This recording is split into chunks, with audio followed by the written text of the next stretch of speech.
organized.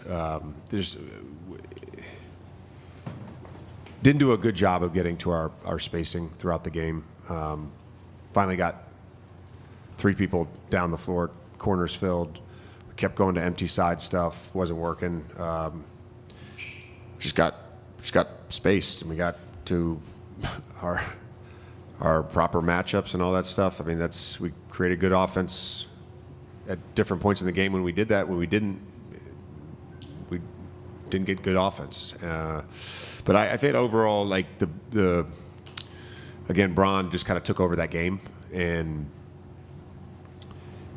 felt like he was making a lot of plays with the ball and made some plays that don't show up on box score. And our guys' defense that last 5.5 minutes to hold them to 8 points. Our guys were just scrambling everywhere, and Braun was sort of at the head of that. Made a little adjustment in that timeout with Luka's coverage, just put him in a drop, and just a little curveball, and thought we did a good job with that. And then, we don't win the game if Braun doesn't take over, and we don't win the game if Doe doesn't make 3 massive plays. Again, another one that won't show up on a box score, but Luka drives against the switch. He sets the Gortat screen. Luka gets the layup. He finally gets an actual dunk on the tip dunk, and not just touching the rim while he puts the ball through. And then the back tap steal on Kyrie that led to a Rui basket. So I just thought, he led the charge down the stretch of just making winning basketball plays. JJ, how do you feel like Luka handled the emotions of tonight? I thought he handled it well. Not a great shooting night, but made a lot of plays and had some good defensive plays as well. I just thought, he clearly was worked up to start the game. That's to be expected. But I thought he settled in. But I think some of the stuff with our offensive shooting woes was due to some organization problems and some spacing problems, and that affected everybody, and that affected him as well. JJ, 2 for you to kind of piggyback on what you said about Dorian. Since you've gotten him, there has been kind of, I think, a through line in the overall team's ability, and when it comes to the little things. How does he set the tone for that stuff, and did you feel that kind of late on those plays you mentioned? And then I guess secondly, LeBron has been on this run now for a month plus, but defensively he's been one of your best players. How? Again, he defies what's normal. I would say with Doe, occasionally he needs some, what's the opposite of gentle?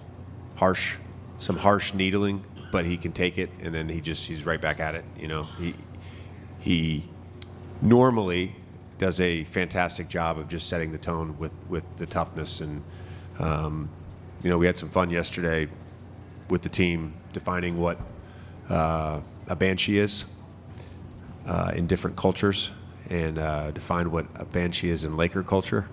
And I think Doe is a banshee. He leads that charge for us and sets the tone with winning basketball plays. And again, this is not an exaggeration. If you watch our basketball team every night, and you've watched our team now for the last 6 weeks or so, LeBron's playing at an all-NBA defense level. He is. And now, people may have perceptions of what he is as a defender. I watch it every night. He doesn't get scored on in isolation if teams do try to target him. He blows plays up. He's always in the right position, shifting, recovering. I think there was this perception of him at this age, like conserving energy. No, there's no conservation of energy on that end of the floor.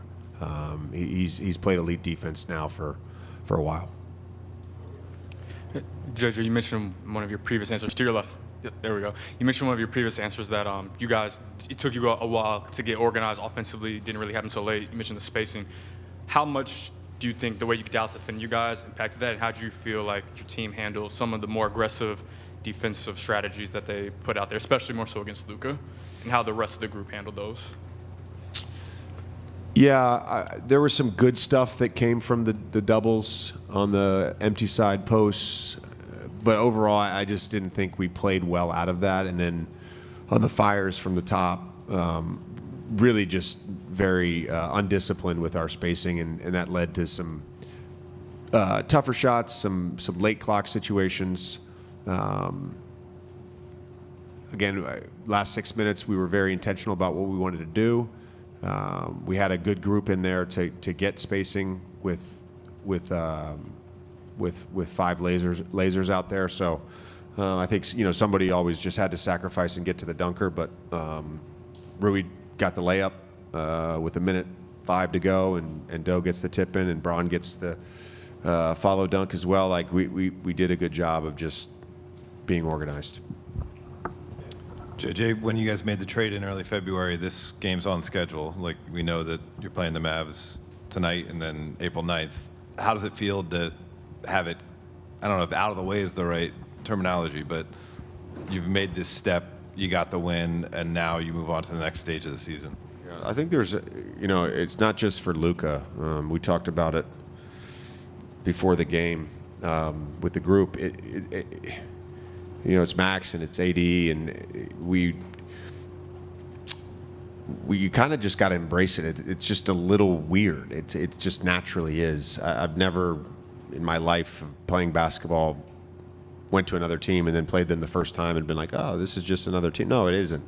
So it's healthy actually just to acknowledge it and embrace it, and then you play the game, and then you never have to do that again.